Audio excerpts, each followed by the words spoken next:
Hey everyone, this is Nikita, and I hope you all are doing good and taking proper care of yourselves and your family.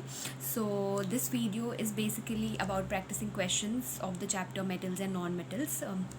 Also, it will help you to have a quick revision of the chapter, and you can check if you are thorough with your concepts or not. So, let's begin with the video. तो जो सबसे पहला question है, let's read what it says. Which observation most strongly suggests that a solid element x is non metal. Basically 4 options दिए हुए हैं यहाँ पे, तो आपको बताना है कि इन चारों में से which observation tells you that X which is a non metal. तो उसमें कौन से कैरेक्टरिस्टिक हैं.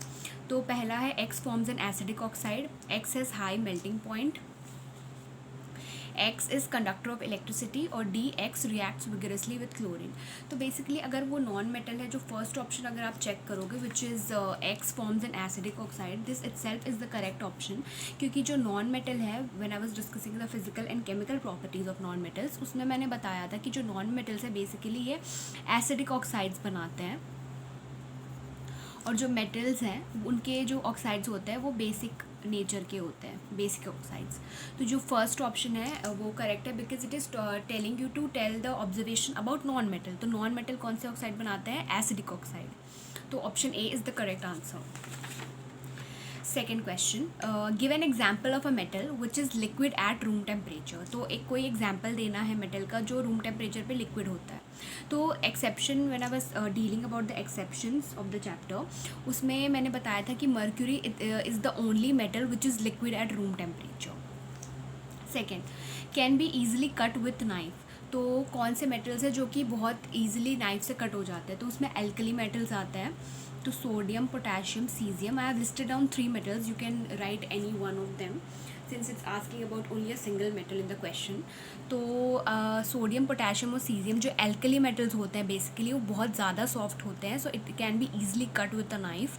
तो आंसर है इसका सोडियम, पोटेशियम या caesium. Best conductor of heat. तो बेस्ट कंडक्टर ऑफ हीट होता है silver and copper. Again, I have written down 2.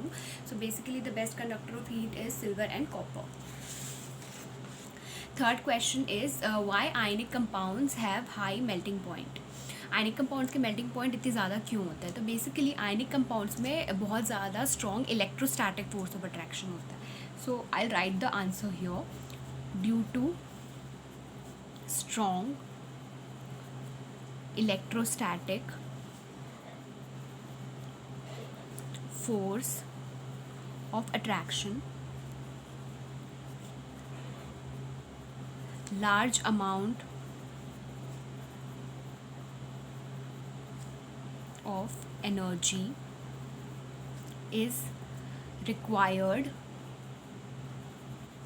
to break the bond.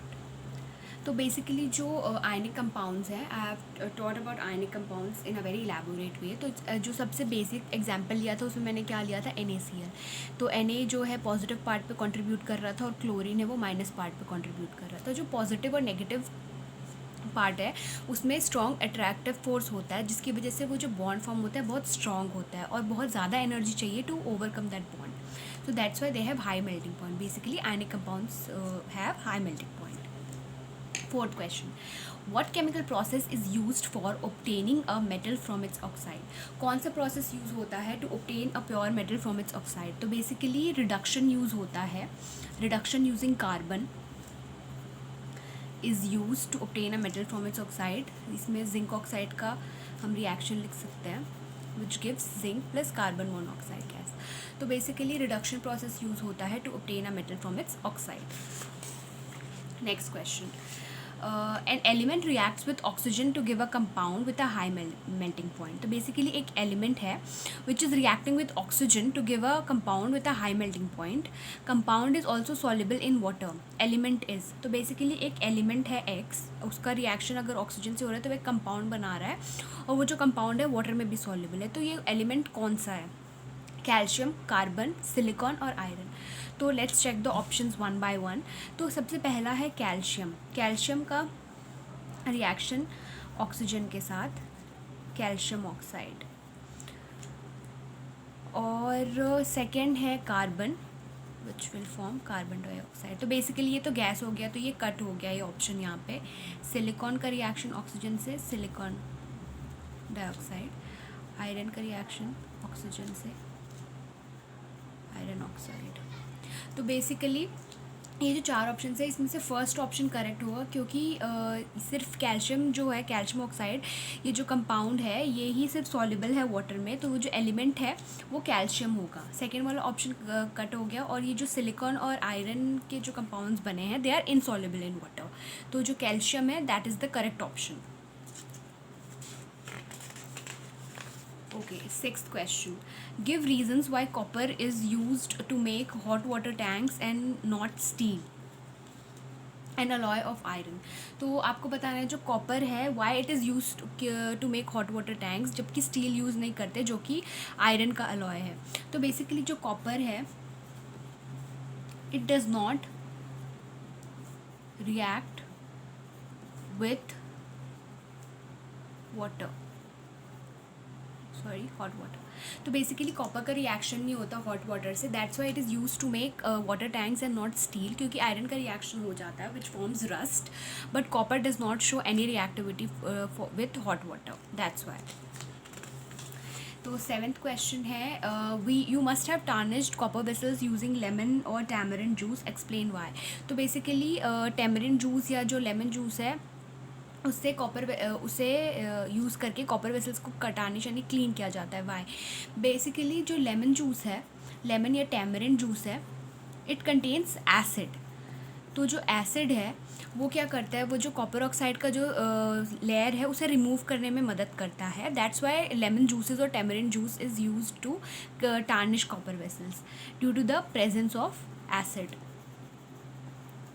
Due to the presence of acid which helps